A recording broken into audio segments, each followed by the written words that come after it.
Hi yo-yo viewers, subscribe చేసేటప్పుడు అక్కడ ఉండే గంట సింబల్ ను ప్రెస్ చేయడం మర్చిపోవద్దు.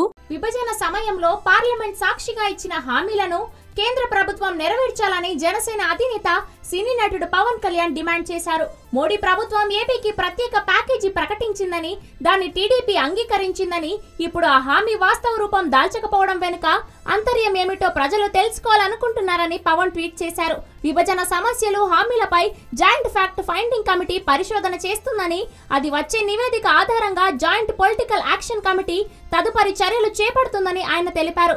మరోవైపు పార్లమెంట్లో ఏపీ ప్రజలకు మద్దతుగా మాట్లాడిన నిజామాబాద్ ఎంపీ కల్వకుంట్ల కవితకు పవన్ థ్యాంక్స్ చెప్పారు. ఎంపీ కవిత చొరవను ప్రశంసిస్తూ ఆయన ట్వీట్ చేశారు. ఆంధ్రప్రదేశ్ కు మద్దతుగా నిలిచిన సోదరి కవితకు హృదయపూర్వక కృతజ్ఞతలు తెలియజేశారు. బడ్జెట్ లో అన్యాయంపై పార్లమెంట్ లో నినదించిన ఏపీ ఎంపీలకు కవిత మద్దతుగా నిలిచిన సంగతి తెలిసిందే. లోక్సభలో మాట్లాడిన కవిత ఏపీ ఎంపీల ఆందోళనలో న్యాయం ఉందని అన్నారు.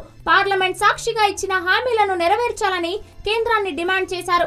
కేంద్రంలో ఉన్న మిత్రపక్షం సభ్యులే ఆందోళన చేస్తే ప్రజలకు తప్పుడు సంకేతాలు వెళతాయని అన్నారు. ఈ వీడియో గనుక మీకు నచ్చినట్లయితే లైక్ చేయండి, షేర్ చేయండి అండ్ సబ్స్క్రైబ్ చేయండి.